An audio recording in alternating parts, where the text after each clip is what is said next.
Bonjour à tous et bienvenue sur Crypto Flash, la chaîne de l'actualité crypto. Aujourd'hui, on va parler du piratage de Vitalik et des causes de ce piratage. Ça a été confirmé. On va parler de MetaMask, de nouvelles fonctionnalités très intéressantes sur MetaMask. Je vais aussi vous parler de NFT. On va parler aussi de lancement raté de projets crypto et de ZK Rollup sur Bitcoin. Pour ceux qui ne connaissent pas la chaîne tous les jours, je vous fais la synthèse des meilleures actualités crypto du jour. N'hésitez pas à vous abonner et activer la cloche pour ne rien rater.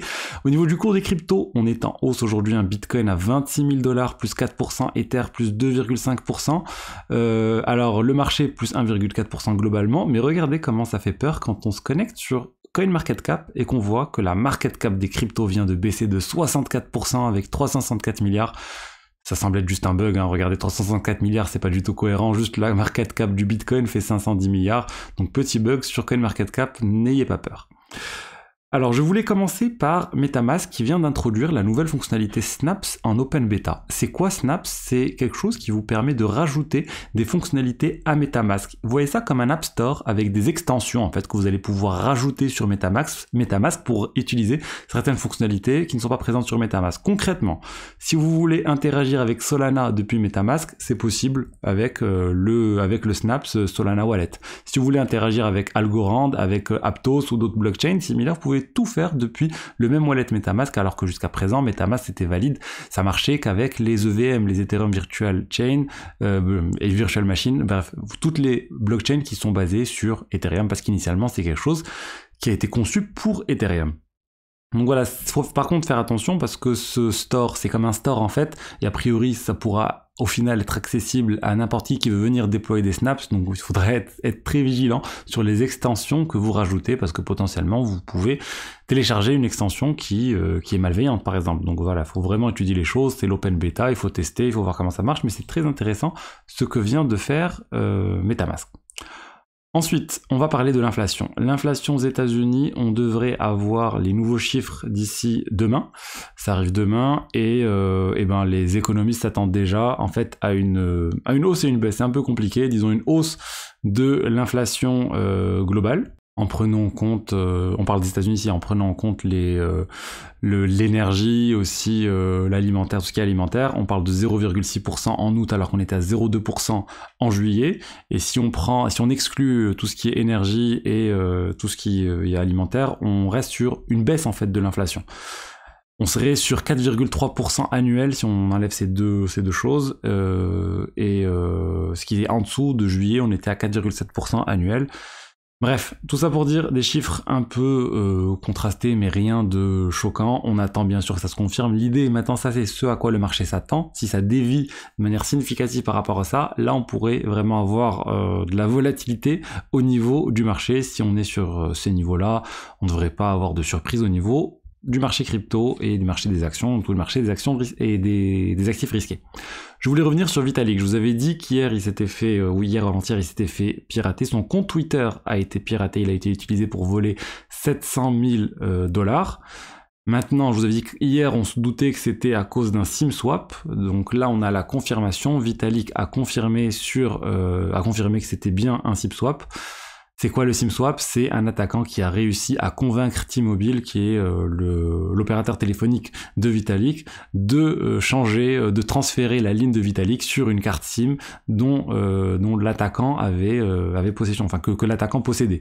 Et du coup, grâce à ça, il a pu lancer une demande de réinitialisation du mot de passe du compte Twitter et rentrer le code qui est envoyé à ce numéro de téléphone et ensuite prendre la main sur tout le compte Twitter. Alors, Vitalik dit il n'était même pas au courant qu'il y avait son numéro de téléphone sur Twitter. Peut-être c'était une fonctionnalité nécessaire pour Twitter Blue. D'ailleurs, il n'utilise pas l'authentification à 2 facteurs via le SMS.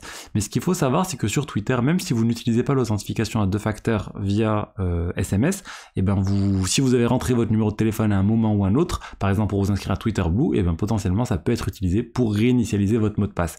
Donc j'ai retweeté un tweet de DC Investor qui explique comment faire et bien s'assurer de ne pas avoir l'authentification, le numéro de téléphone sur votre compte Twitter. Globalement, il faut le retirer de l'authentification à 2 facteurs et de votre compte totalement. Donc n'hésitez pas à faire du ménage si vous avez peur de cette menace.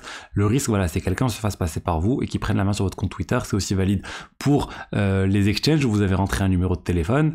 Donc ça veut pas dire, enfin, à vous de voir quel niveau, qu'est-ce que vous jugez comme étant un niveau de risque adapté pour vous, parce que c'est quand même plus pratique, faut pas se mentir, un SMS qu'on reçoit et que même si on perd le téléphone, ben on va demander une autre carte SIM et on va recevoir le SMS à nouveau, par rapport à une application Authenticator où c'est plus compliqué, si vous perdez le code, et ben vous êtes bien embêté, il faut avoir un backup quelque part.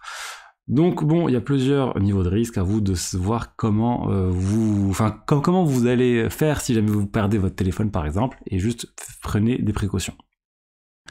Ensuite, on va parler d'un projet NFT assez intéressant, et ensuite je vous parle d'un projet crypto qui a complètement rassé son lancement.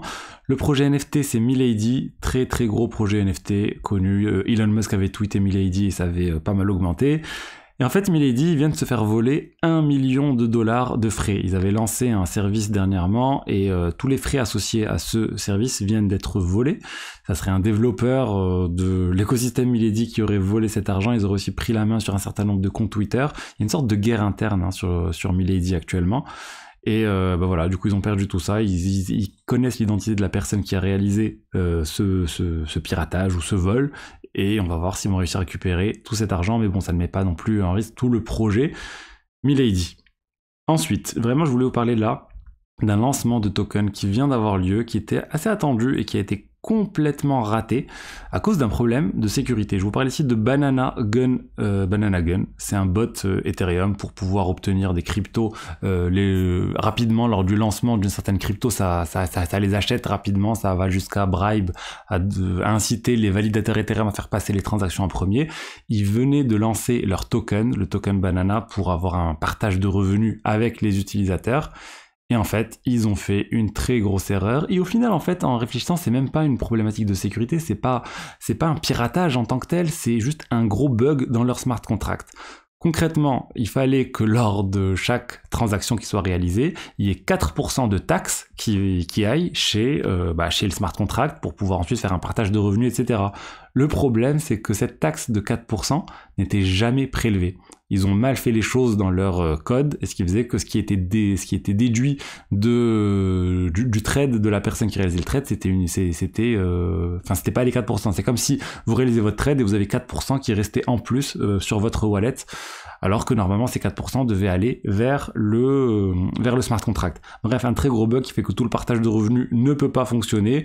L'équipe, du coup, qu'est-ce qu'ils ont fait? Ils ont dump toute leur trésorerie pour pouvoir récupérer la liquidité qu'ils avaient mis sur la pool liquidité, ou récupérer au moins une partie. Ils ont dit, vous inquiétez pas, on va faire un airdrop plus tard, et les personnes n'ont rien perdu. Mais là, il y a une perte de confiance énorme des utilisateurs sur ce projet Banana Gun, et surtout, je pense qu'ils ont un peu menti. Parce qu'ils ont dit, vous savez, on a fait deux audits et on n'a rien trouvé. Despite 2 audits. Donc ils ont dit, on a fait 2 audits et on n'a absolument rien trouvé. On n'a pas trouvé cette problématique. Alors qu'honnêtement, le moindre audit de sécurité ou même audit standard aurait trouvé tout ça.